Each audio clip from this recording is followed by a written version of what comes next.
friends. Okay, so today I'm going to tell you guys the story of the Creggan white hare. Now, this is an Irish folk tale. It's actually an Irish folk song, but it's quite a good story. In fact, it is one of my very favorite stories and one of my very favorite songs, which I'm going to put in the link in the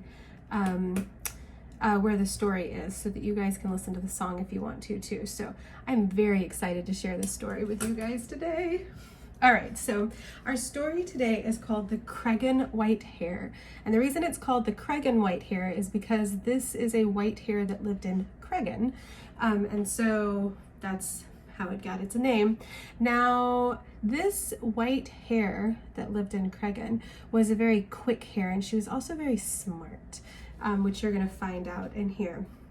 So she lived in the lowlands of Creggan, and she knew this area so well because it was her home. She had her, she lived here, she knew the land well, but there were people, our people, that like to hunt hares, and they do this with dogs. And so they'll take their guns out with the dogs and they'll go and they'll try to hunt these hares. Now, this Creggan white hare was somewhat of a legend in this area because she was so able to evade everyone. No one could get her. So this guy named Barney Conway decided that he was going to go after the Creggan white hare. And so he searched all over the lowlands to try and find this hare, all over the place. And finally he found her. And so he goes after her and he shot his gun, thinking that he had gotten her for sure, but he missed. And so his dog went after the white hare to see if he could get the white hare, but the white hare slipped away from him as well.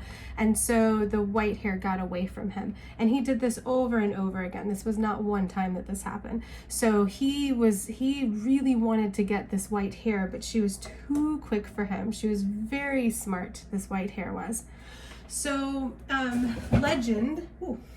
legend of this white hare had spread all over the area, and these sportsmen decided that they were going to come in from town and they were going to bring their greyhounds, these pedigree greyhounds.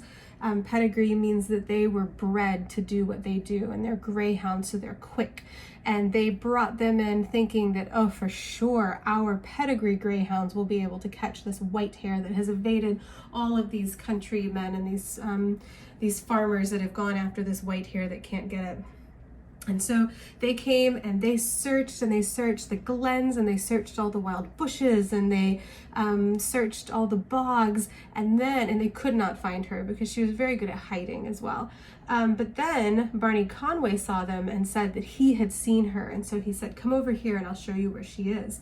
And so they found her and they crept up on her, and all of them surrounded her. So there were 9 men and 7 dogs, and they were all surrounding this white hare.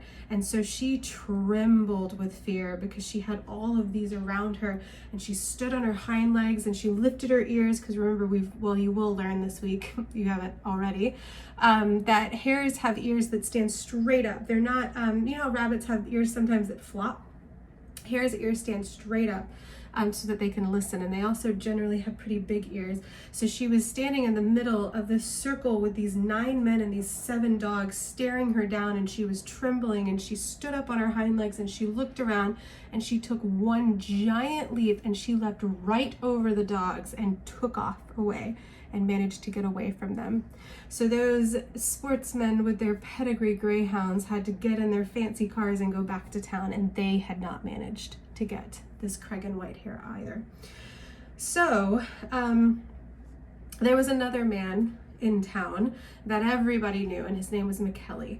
And McKelly had this dog named Bonnie Black Belle. And the dog's name was Black Belle, but they called her Bonnie Black Belle because Bonnie, when the Irish use it, means beautiful or attractive or pretty. And so she was known as Bonnie Black Belle. And McKelly said, well, I will definitely be able to my Bonnie Black Belle will definitely be able to catch this hare. He was so sure that he would be able to catch this hare with Black Belle that he actually had people betting on it. He bet 50 to 1 that he was going to be able to get this hare.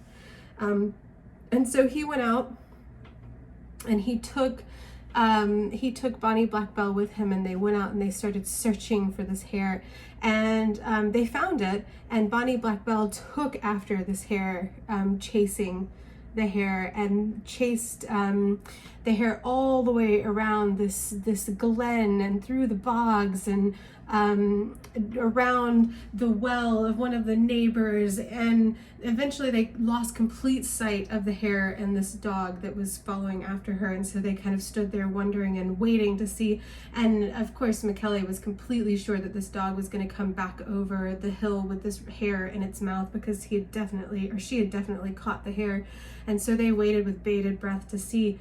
But what they didn't know was that the hare was going to take this dog to an area that she knew so well that she would be able to get away, and this area was called Esker. And so she took this dog to that area, the hare did, and she continued running as fast as she could, and in and out of things, and weaving and evading this dog, and eventually the hare got away.